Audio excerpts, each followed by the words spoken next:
Dr. Kaushik Datta, welcome to the All Walks of Life podcast. It's a pleasure to have you on, sir. Thank you. Thank you, Ishan. I'm glad that you're interested to talk with me on this area. No, it's blockchain is like, let's say, a very it's an interest of mine. I've been reading about it. Let's say I've been following it for, let's say, the last year or so. But yeah, I mean, since when my father told me that you're really working towards this in your field of study, so I thought it'd be a really good opportunity for me to speak to you. So just for the viewers, maybe let's just start over. So, what would you define a blockchain to be? What would your definition of, let's say, a blockchain be? Uh, Before I go into my definition of the blockchain, I'll tell you what the people think. The people normally, when the people think about the blockchain, they normally correlate that with the cryptocurrency, like a Bitcoin and so on. But one need to understand that cryptocurrency is just one of many implementation of the blockchain. Cryptocurrency has been implemented in the blockchain, but cryptocurrency is not the blockchain. Blockchain has a broad implications. It is a new generation of the storage system. Think about in the way that in the database systems, in the database storage, how to store the data. There has been many different ways to store the data. We started with the storing the data into the file. Then we started storing the data into the spreadsheet, like a Lotus Notes in the early days. Nowadays in Excel, and then we are storing the data in the relational database, and that has been going on for last 40, 50 years. And the relational database started in 1970s, and that is the most popular storage system right now. And then we moved into the NoSQL, big data systems, and so on for the new generation of storage system. Blockchain is another way of managing and storing the data. That what we can say is the next generation distributed storage system, where the data will be distributed and replicated in multiple locations across the internet. And the data one of the key characteristics of the blockchain is that in the regular database, the data can be changed, data can be modified.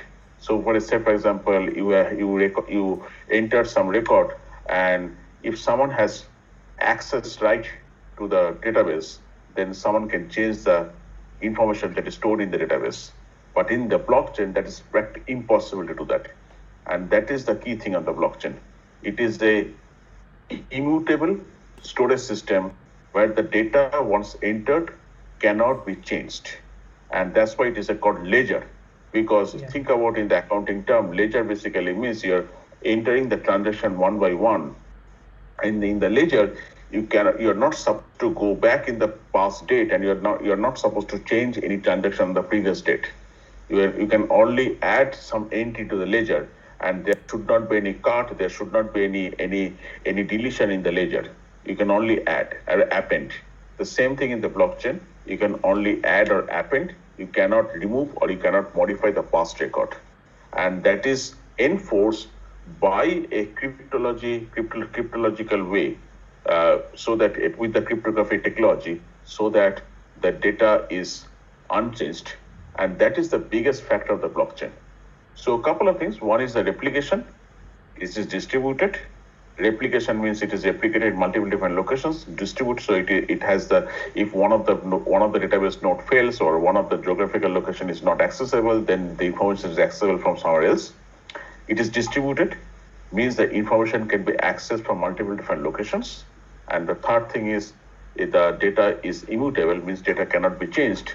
So whatever is in the storage, everyone agrees on that, and everyone knows that that's truth.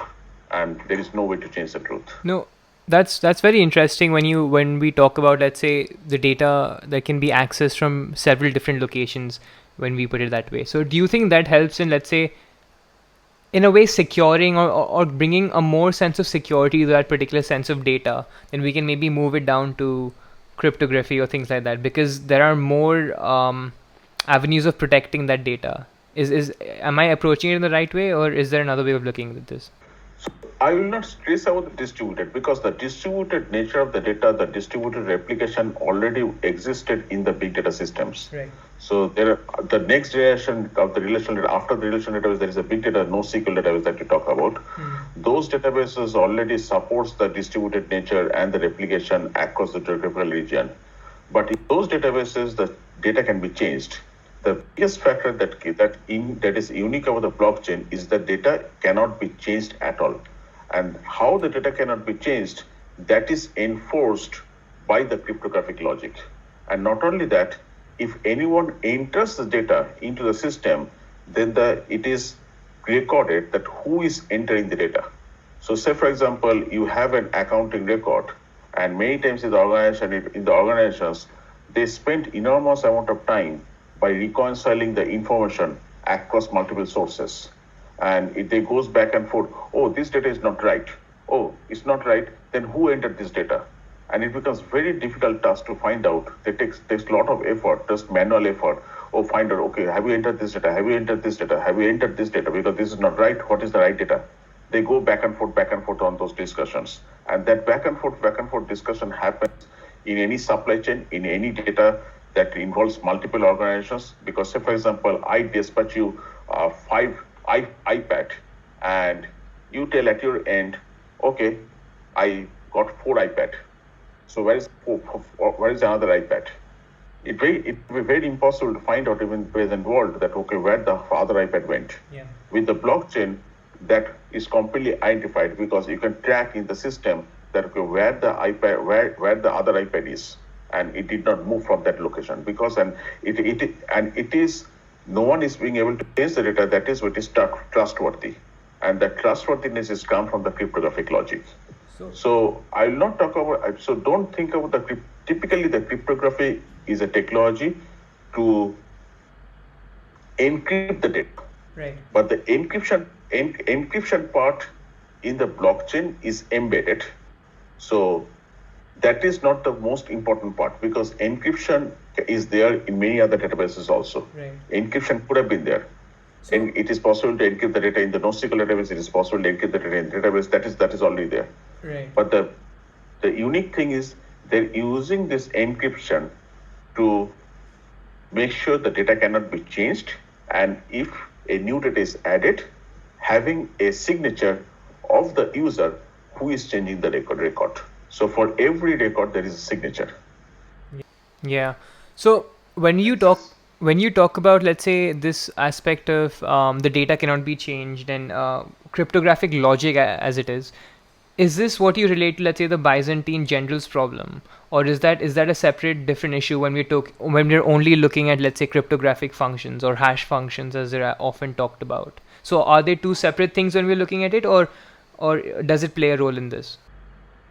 It plays a role in the sense that in the blockchain, it is a consolidation of multiple different technology.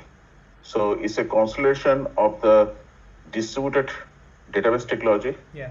It's a consolidation of the replication mechanism. It is consolidation of the cryptography.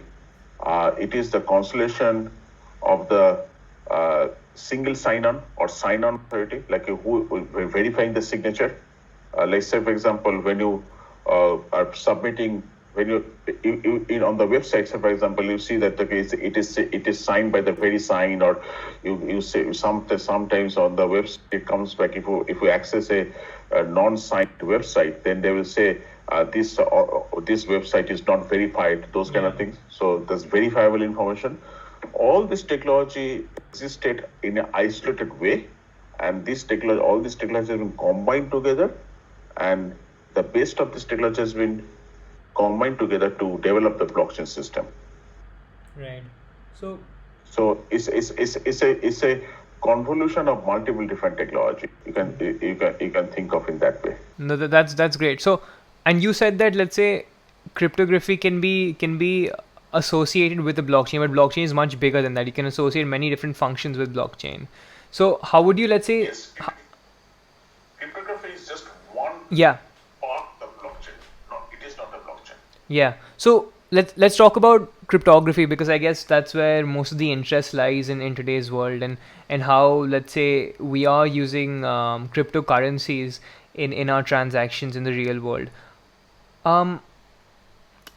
Let's get your perceptions on what cryptography is, or what a cryptocurrency is, and how it was, let's say, formed.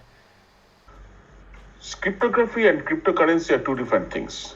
So cryptography is used to encrypt information to pass the information from my side to your side.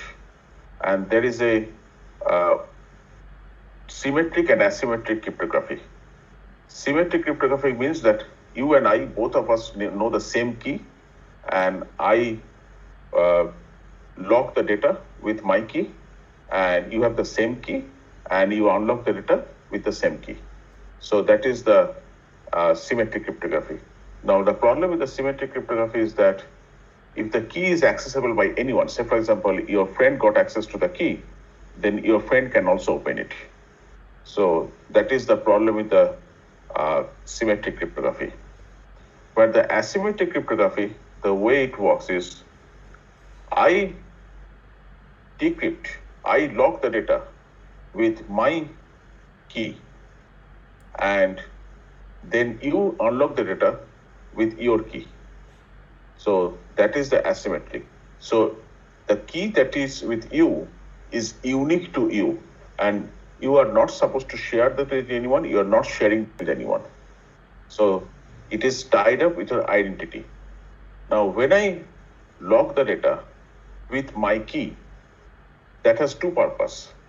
One is I'm encrypting the data, and also when you're opening up the data, you can actually see that it is encrypted by me. It is verified that it is encrypted by me, so my signature is there. So you know that who has locked it. So it's not only that, think about going out of your house, you're not only locking the door, but you actually know who has locked the door. So it serves both the security and the signature perspective. And after that, the data is entered into the blockchain.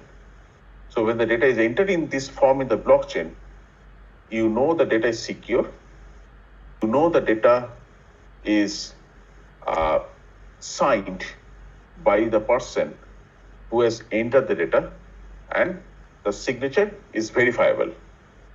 So that is one aspect. Yeah. The other aspect that comes up is that immutable access, the data immutable aspect, that data cannot be changed. The data cannot be changed. That is implemented as a chain, because why is a chain? Think about it in this way, that you have one data A, and you have the next data, that is data B. When you're entering the data B, you're not entering B, you're entering A and B both. You know that A is coming from the previous one. You enter AB in the next record. Next, third one, you're not entering C, but you're entering A, B, C. Right. Fourth, you enter A, B, C, D. Now what happens? Now, if you change B, the record, the second record, that is AB, you want to change it from A to AB dash. Right. The moment you change to A to AB dash, you have to change the second, third record to A, B dash, C, D. You have to change the fourth record to make it A, B dash, C, D, E, and so on. You have to change all this record that falls through after the chain. And in a large database, that is impossible to achieve. And that's where the immutable capability comes up into the play. Now, when I say immutable, it doesn't mean that it's forever immutable. It means that it requires enormous computation power to do the change. The computation power that is needed to do the change is enormous. Yeah. So that doesn't mean, so I want to delete that notion. I want to remove this notion that blockchain is completely, is not susceptible to any fraud or anything like that. No, that's not the case. The fraud happens in the blockchain, particularly when a particular blockchain system is managed by a majority group of people. Yeah. A typical example is the cryptocurrency. A cryptocurrency is an implementation of the blockchain, and the cryptocurrency, many of the cryptocurrency is run by the machines or hosted by the machines in China and Russia. And what they do is they can actually collude together. So all the Russian hosts can collude together, or the Chinese hosts can collude together, and they can manipulate the value of the cryptocurrency market, and they do that. Even now, they do that. That happens. So this collusion is possible because the fundamental way that blockchain resolve this collusion is by the majority. So therefore, say for example, there are 100 nodes, 100 people entering the data. Out of 100 people, if 51 people say the data value is 5 and 14 people say data value is 49, then it will go by the 5, not by the 49. So it goes by the majority. Now, whenever you go by the majority, even in the real life, when the majority is taking the wrong decision, then of course you will take the wrong decision at the system, or the data can be fraud. The same way the democratic system works, you sometimes elect fraud people, you sometimes elect wrong people, and so on, as your elected member, and so on, and that happens. The majority has elected that. Does the majority select the best people? Of course not. The same thing happens in the blockchain also. Really. So the immutable means that it is tough to do. It's not impossible to do. It requires a lot of resources. That is the first thing. And the second thing is the majority has to agree, and it is possible to make the majority agree and collude and change the data even in those cases. So but the collusion happens particularly in the context of the cryptocurrency, because cryptocurrency, there is a vested interest of inflating the market, then selling off, and then buying, and then deflating the market, and so on. That artificial inflation, deflation goes on in the cryptocurrency market. That's why the serious researchers or serious applications on the blockchain is not based on the cryptocurrency, but the serious applications are based on more inter-organizational workflow process. Let's say, for example, supply chain process for the Walmart. Say, for example, the supply chain process for a fish market. When a fish is coming to a plate in the restaurant, how about the restaurant give you the information where from the fish is coming? It's coming from this, it was caught in this part of the sea in the world, then it was processed in this part of the world, then it has come to this restaurant following this step. If you get that information, then you're more confident that you're getting a quality fish rather than not a good quality fish. So in those cases, the blockchain is a shared database across multiple organizations.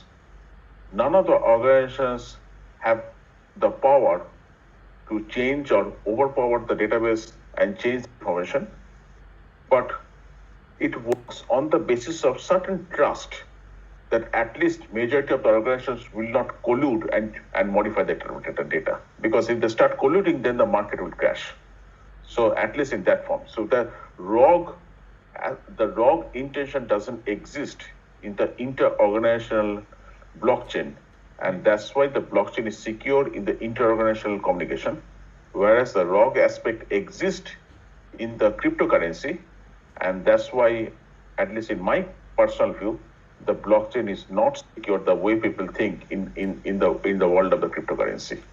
No, I think that's certainly true. I mean, when we look at the cryptocurrency world, we can draw two examples of, let's say, how Bitcoin has this aspect of proof of work, and where you have to solve this computational puzzle, this mathematic computational puzzle to, let's say, achieve this proof of work. Whereas Ethereum may have, let's say, a proof of stake.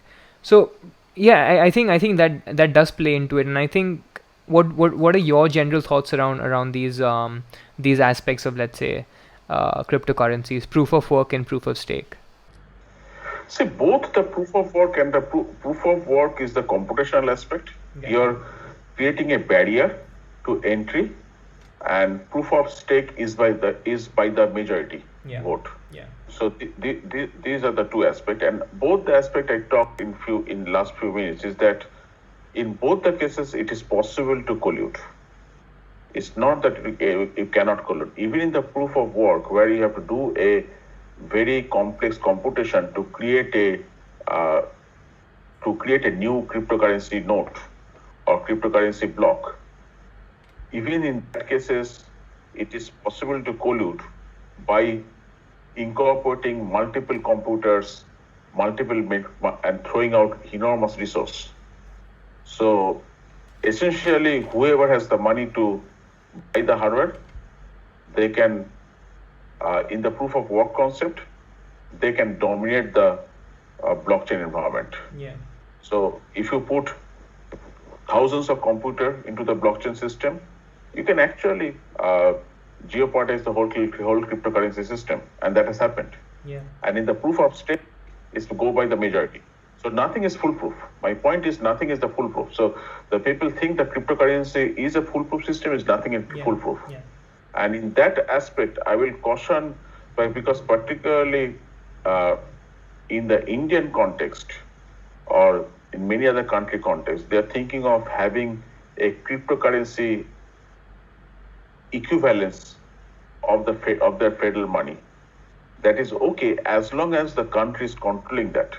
But the moment that they let the cryptocurrency to be controlled by the crowd, the original goal of the cryptocurrency, you're giving up the control of your country economy, because that can be overtaken by any rogue nation who wants to go against the norm.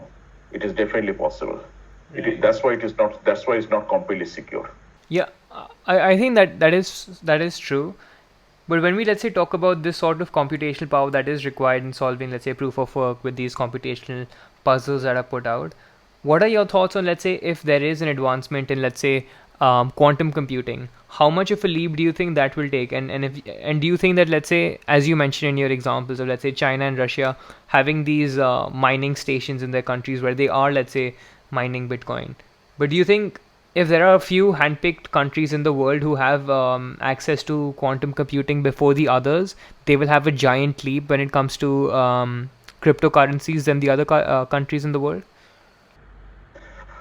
Quantum computing will have enormous impact not only in terms of the cryptocurrency, but in terms of the way we operate. Even if a country or someone gets hold of the quantum computing, then even the credit card transaction, the present day credit card transaction on the internet is not secure. Anyone can anyone will be able to decrypt it. So that's why, particularly in the advanced countries, the quantum computing is being done in a very restrictive way. And there has been discussion going on in terms of the restricting the access of the quantum computing to only the few organizations. Because the moment the quantum computing gets access to the rogue nation, it's almost like getting access of the atom bomb by the terrorist.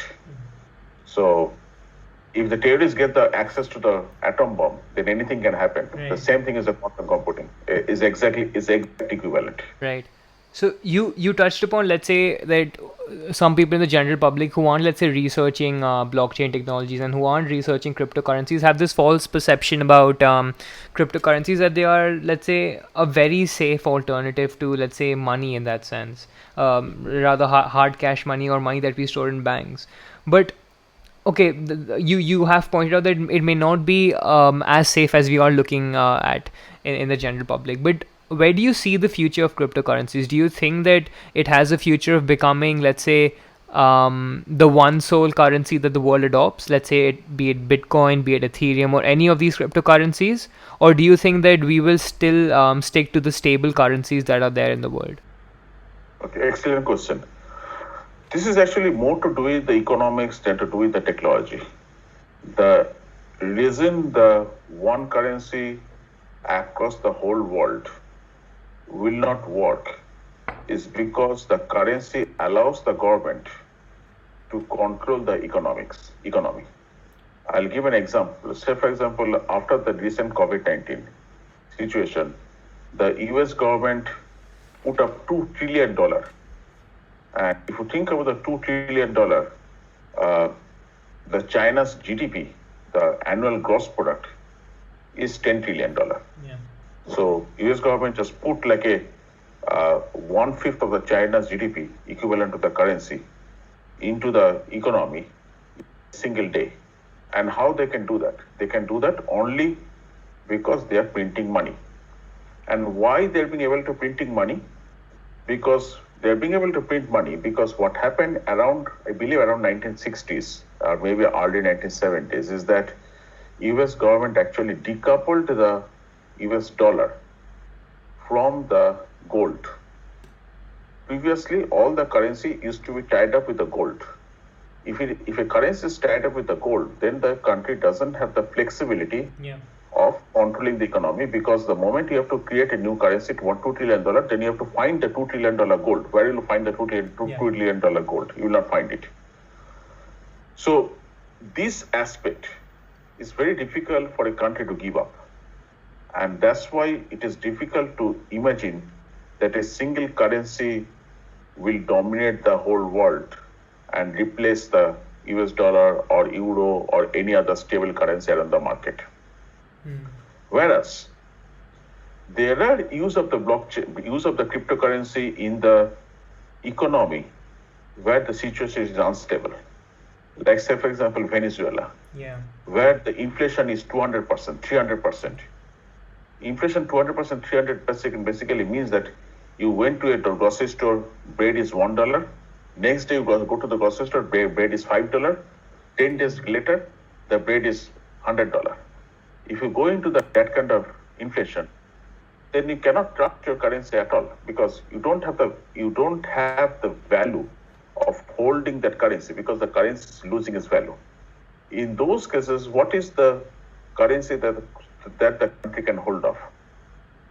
In some countries, like in African countries, the US dollar is actually used as a general currency across the nation because of the same notion that their own country's currency is not stable. Now, in the country like Venezuela, where there is no access to the foreign currency, or the foreign currency access to the foreign currency like US dollar, euro is restricted. In those cases, the people are falling on the Bitcoin or other cryptocurrency alternatives, where it is stable compared to their particular thing. So that is one application of cryptocurrency that I can see, but that is not applicable for a stable economy like India and so on. But where the cryptocurrency can play a role is in terms of the money transfer. When you're transferring the money from your bank to, say, for example, your father's bank, then why the money doesn't get immediately to your father's account in many different countries? Why it doesn't get there immediately? The reason behind that is, say, for example, you're transferring $100 from India to USA. Then it takes about 2 days to transfer the $100. If it has been taking 2 days to transfer the $100, then for 2 days, the banks can use this $100 to invest and get the return. So say, for example, they get the 2-cent return out of the $100, then 2 cents is their free income out of your money, out of my money, because they are using the $100. We are not able to use $100 within this time, really. And that's why the banks is there. So cryptocurrency, it can definitely replace that by enabling the immediate transaction between you and me without having the in-between banking role or banks as an intermediary. So we can see that. And the banks already saw this application, and that's why banks are actually already doing that. So nowadays, they have already reduced the amount, the number of, or the time that it requires to transfer the money from one account to another account using technologies similar to cryptocurrency. It's not cryptocurrency, but technology similar to cryptocurrency using the blockchain. They're doing that. They're not telling it cryptocurrency, but they're using it blockchain to do this kind of things. So the point I'm trying to make is that the way you know that cryptocurrency today, it is not possible. It is not a viable way, but it will exist in different way, and it will evolve. Yeah, I guess that's very true, because when we're looking at, let's say, the future, the history of cryptocurrency, it's very small when you compare it to, let's say, the history of money, since when money's been around. Because cryptocurrency, let's say, 10 years, maybe 12 years, 10 years, is, let's say, the essence of when it's been really substantial in the world, let's say. So I guess it's very early on for us to comment on the viability it may have in the future, because it may be very short-sighted of us to, let's say, put out a statement right now. But if you allow me, let's take a question, and let's say a philosophical one, I guess. What, in your opinion, is money? How would you term money? How do you see it in the world? See, money is anything that has the value to you. So when I'm doing a transaction to you, then anything can be money. So there has been cases, particularly in this pandemic situation when everything has been locked down and so on. There has been a experiment where a small city, uh, city corporation uh, has given certain amount of money, let's say $1,000, Yeah. to each of its residents, but not as $1,000 as a blanket $1,000 check, Yeah. but as a coupon. Yeah. And that coupon is accessible or usable within the county itself. That is also a money, $100,000 coupon. The why they restricted that, because they wanted the interchange of the workflow, interchange of the value or movement of the value in that economy itself. Yeah. Because once the value moves within the economy, then it increases the value. So it can exist in so anything is, you can create money in many different ways. Those may not be the formal currency, it may not be the official currency, but it is anything that allows you to do the transaction, and your partner will associate with some value. I think you touched upon there was, let's say, if let's say an economy is handing out, let's say, vouchers to their citizens in aid of, let's say, a pandemic situation. And i wouldn't say I wouldn't say the same idea, but let's say a very similar idea has been touted by Andrew Yang, who stood for the presidential elections in the United States, and he talked about this aspect of universal basic income, that the government takes control of, let's say, the necessities of the citizens of the country, be it food, be it shelter, and then the citizens have to go out and, let's say, work for themselves, be it in the fields of creative arts or sciences or whatever they may seem appropriate. Do you have any particular thoughts around universal basic income? This concept of basic income actually, long before Andrew Young was given by or populated by Bill Gates. Yeah. So Bill Gates actually came up with an article on the importance of the basic income, and it has been experimented in many different ways, particularly in Scandinavian countries, in some small cities. It has been experimented with the basic income and so on. And the whole concept there is the way Bill Gates argued about that is, a human is doing a job, and that's why he's paying a tax. You're replacing human with the robot. Yeah. Now, when robot is doing the job, then you're not paying the tax. He talked about the taxing the robot, and he argued that the reason we're building the robot and we're automating the whole world is so that the human can work on more high-level thinking, like writing, Yeah. creative work, like a painting, singing, and so on, rather than that is the motive, and that's why we do the work. We want to do something else, and that's why we do the work. So his thinking is that, okay, if the machines are already doing the work, then everyone should get the benefit of the machine. So the human or everyone should be able to spend some little bit of more time to do something else, and we should be able to reduce the work hours, everyone's work hours. That is his concept, and his concept was the way we can support this one is by taxing the robot, and from there we can get the money and we distribute the money across the people, and we do that. So that's an interesting concept.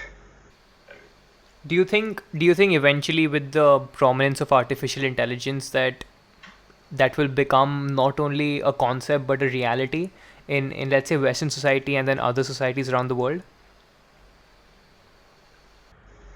It is already a reality in many different society. Like say for example in UK, if you're not working, then you get the unemployment benefit. Yeah. Even in the capitalist economy, like in United States, the unemployment benefit exists for the people. And even when the COVID-19 came up, because of the COVID-19, it is not at par with UK or other socialist country like UK or France, but US government also gave $1,600 to every people below certain income level. So it's already exists in some form. Now, whether it will expand, yes, it will definitely expand, because the reason it will expand is not as a basic income, but more as a social security support, because more people unemployed, because most of the job will be done by the robot and machines. So highly skilled people, other than highly skilled people, there will not be any other people who will be able to get employment. To support those people, you have to pay them something. So it will come up more as like that. I mean, So whether you term it as a basic income, or whether you term it as social security support, whether you term it as unemployment benefit, whatever you want to coin it, it's the same thing. No, I guess this is a very good tangent to go down into. I'm not sure, let's say, because I understand that artificial intelligence may not be your primary field of study, but I'm just interested of getting your thoughts around this. So, let's say I think the both of us would agree that let's say when we are, let's say in the case of Andrew Yang, putting away $1,000 a month and giving away to the citizens so that they can work on, let's say, creative arts or whatever they may want to work on, because the other tasks would be taken care of by the robots. But do you think that eventually it through our research in artificial intelligence we will be able to, let's say, generate emotions or something along those lines in robots, and in a way that, let's say, we think as modern humans today, and then as a result maybe robots can do creative arts as well and not only us? It's already happening.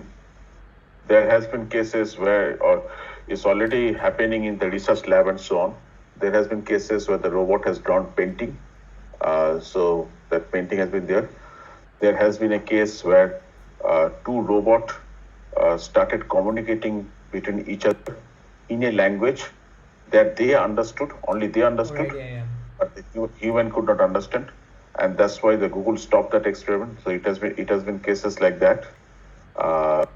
So high level thinking is already coming up in that area, and one of the area that is being researched on that segment is the neuroscience.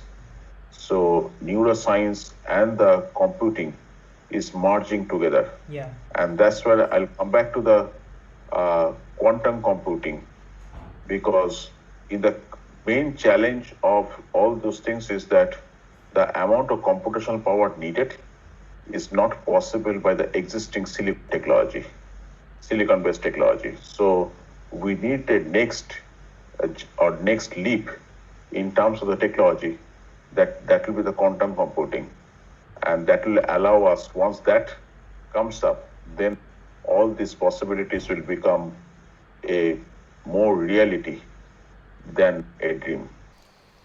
When you talk about, let's say, this marriage between neuroscience and, let's say, artificial intelligence or computer science rather, do you feel, let's say, along the same lines that, let's say, Elon Musk believes that eventually, and he's very adamant about this, he says that in the next 5 years we'll be able to, let's say, not have to live within a physical body. We can operate just through a computational power which is connected to our brains basically.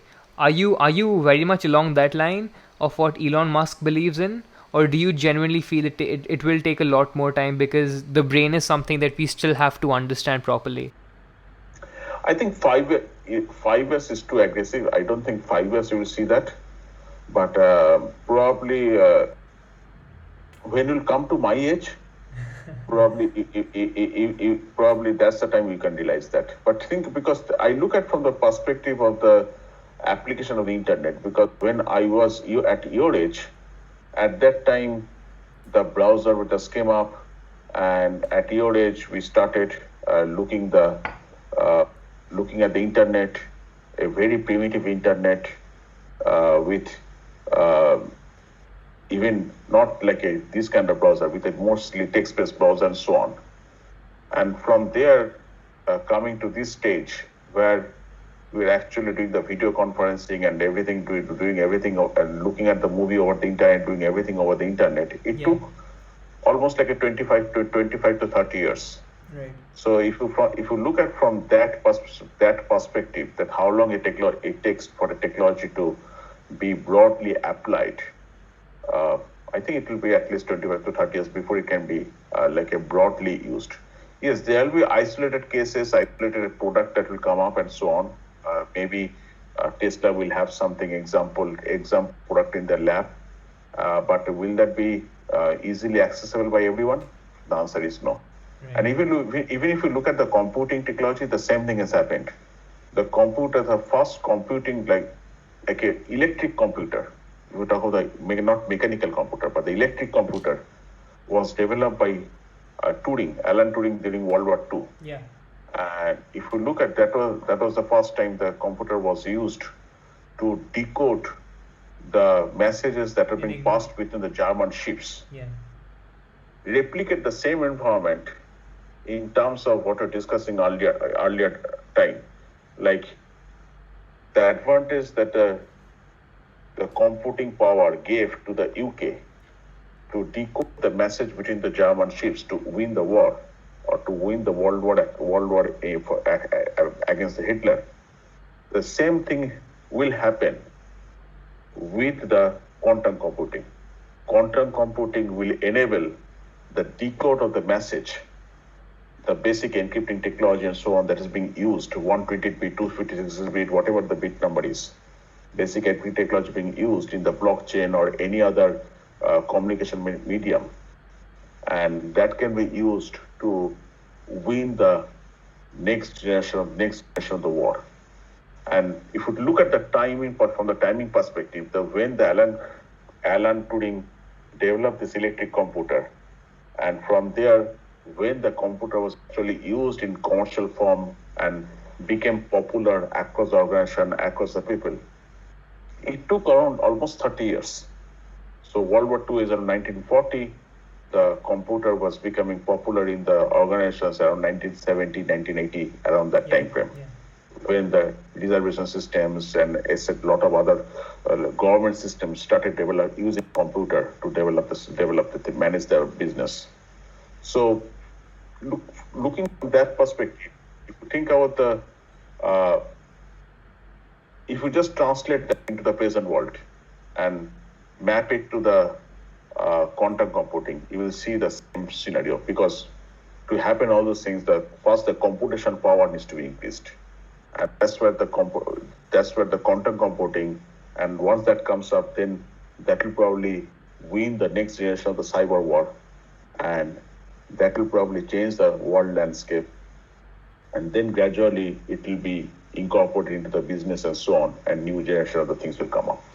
That's very interesting. You talk about, let's say, Alan Turing, because I think he was a real visionary when he talked about these things. I'm pretty sure you must be well versed with the paper that he wrote back in the day, and he actually talked about, let's say, these concepts, and it was more a philosophical paper than a computer science engineering paper. He talked about these aspects of later down the line, maybe however many years it may take, but we may have computers that may think for themselves, and we are sort of seeing that in let's say the world today. However, let's say we are trying to regulate it, but uh, I guess that points us towards this example that I have. So when we talk about, let's say, you saying that when you look at your life example of when you started off back in the day and how the internet was, and now how the internet is actually today, and I can actually see in my life experiences as well. I'm not sure that if you've experienced virtual reality or virtual reality games that are there in the real world today. If you actually play one of those games, and you are in that whole simulation, you are actually playing that game, and when you come out of it, there is this sense that many people have talked about, that they were enjoying that particular game much more than they are enjoying the real world, because they felt that that was more real than the real world itself, which which sort of draws me towards these spooky comparisons to if we are actually living in a simulation. Do you think we are living in a simulation? We are living in a simulation. Do you think we are living in a simulation? I always wondered because, and that particular thinking, and that is the reason. One of my, not one of, what is the best movie? Across all the movie I've seen, the best movie to me is Matrix One. Yeah. The Matrix 2 is just a fight, nothing else in the Matrix 2. But the concept of the Matrix 1 is very unique. We don't know. We really do not. No one knows. Some people think that it goes back to the question of the spiritual question, and some people think that whatever we talk about achieving the Buddhist monks think that you achieve moksha. Yeah. That's also kind of a way of getting out of the control of the situation that we're in, a control environment that you're in. So it's a tough question. But one thing I can tell you is that I'm seeing again, or at least in my life I'm seeing, is that history is repeating itself the way that has happened in the last 30 years before my birth.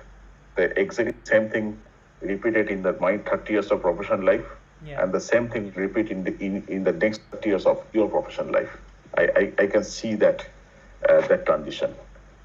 Right. In what way? In like what way do you say that, let's say, history is repeating itself? Is there something you notice in particular, or? What way, in the sense that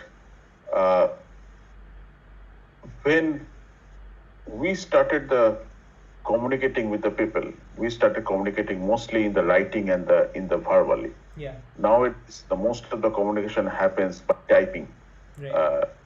not by, we don't.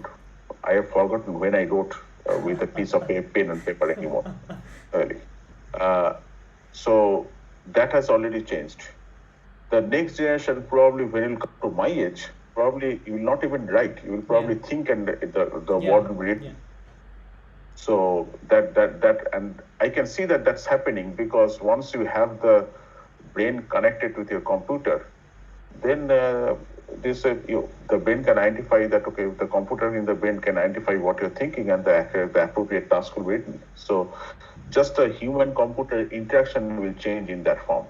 And if you take that aspect of change in multiple different directions, God knows what application will come in the next few years.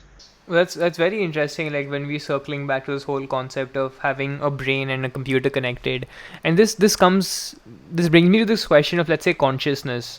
Do you feel that consciousness is something that is inherent? That's something just in our brain, just a biochemistry of our brain that we haven't understood as of yet, with our advancements in, let's say, chemistry and biology? Or do you think it's something mystical? Do you think it's something that connects us to a higher being? What do you think about consciousness?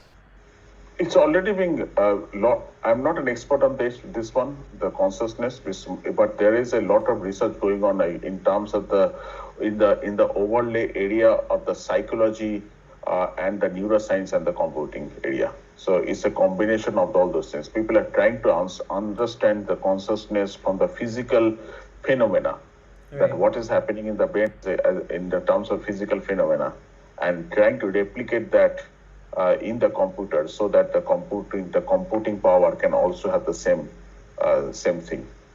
Okay. And that's where the Elon Musk vision is also exist or overlaps, is because think out in this way. It's a very classic problem that all it's a dilemma, and that comes up. There's a problem for the autonomous car.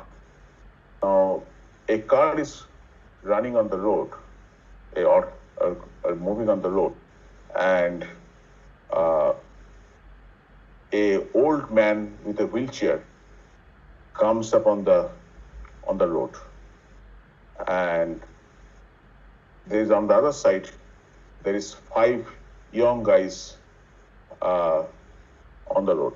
One which direction it will hit, whether it will kill the old man or whether it will kill the five guys. So there is a lot of such problem exist in the autonomous vehicle. If you search the internet, you find those problem, and those problem now is being solved by the or is being encoded in certain way by the programmers who are writing the autonomous vehicle.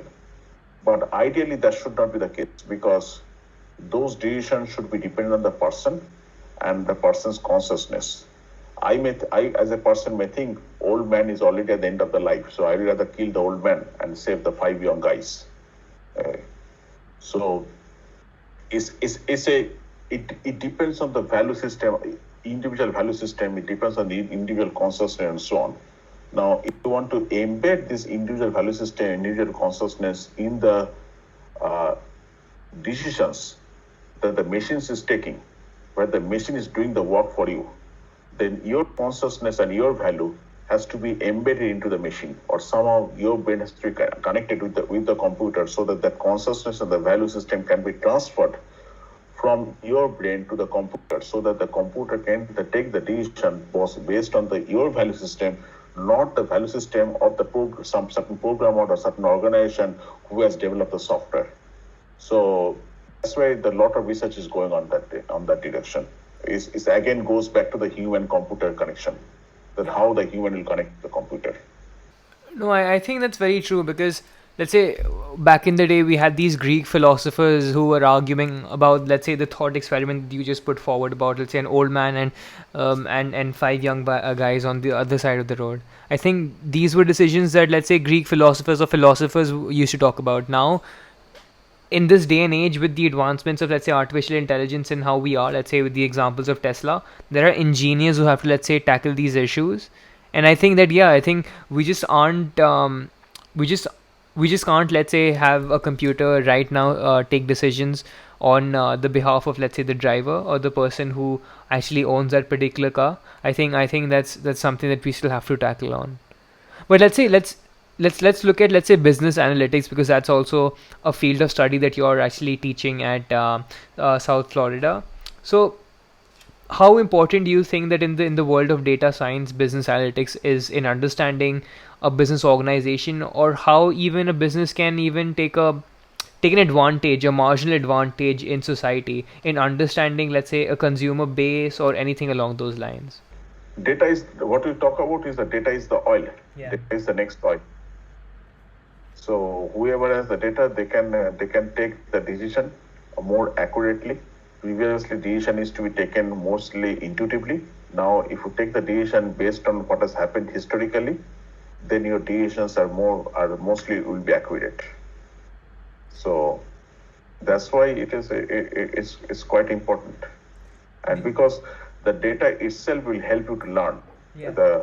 And that learning aspect is an inherent aspect of the intelligent computers.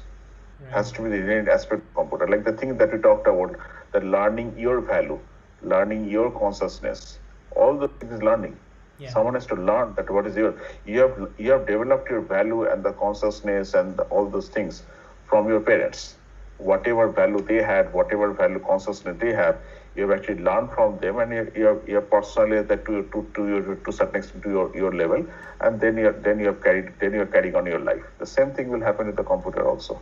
The computer has to learn it from you. How much do you feel that ethics comes into when we are actually teaching something like business analytics to your students? How much do you propagate, let's say, an ethical approach to, let's say, gathering data, or something along those lines? It's very important that how you use the data, and there is a lot of I cannot answer you exactly, but all I can tell you is that ethics is an important component of the using the data and use of the collecting the data, use of the data, but what is ethical and what is not ethical? Yeah. There are certain things that are very clear, but there are certain things that are not has a clear cut definition. Some of the things will be ethical to some people, some of the things will not be ethical to some other people. Like say for example, getting a driver license in Delhi. Will you bribe a person in Department of Motor Vehicle and get your driver licenses one day, or will you go there every day for 1 month or 2 month continuous basis without giving up your office, giving up your school, and try to get the driver license done in an appropriate way? It's ethic, which is right. It's a contextual actually. So it depends on, some people may say it's unethical to bribe the person, and some people say no. What I can do, I have to do my business, I have to run my life, and so on. So rather I'll bribe him and get it done. Is it unethical? Probably not to him. Right. So it's a boundary. So certain use is definitely prohibited. Certain uses should not be done, but certain use, it falls in the middle, and those middle cases are the most dangerous cases. Right. Right. No, I certainly agree that, let's say, ethics is certainly evolving, and what we consider as right today may not be right tomorrow, or what we consider wrong today may be right tomorrow. So I think that is true, and I think we cannot, let's say, put an objective answer on ethicality or ethics as say.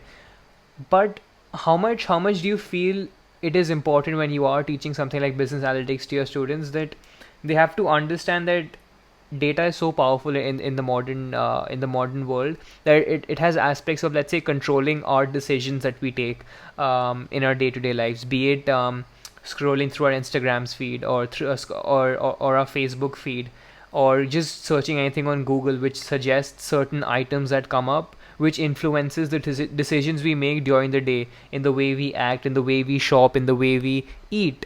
So how much does that play a role in your teaching? Very much. That's what we teach. That how to use this data into the business. And similarly, just to for your similar to what your major, we have say sports analytics. The analytics is being used heavily in the sports.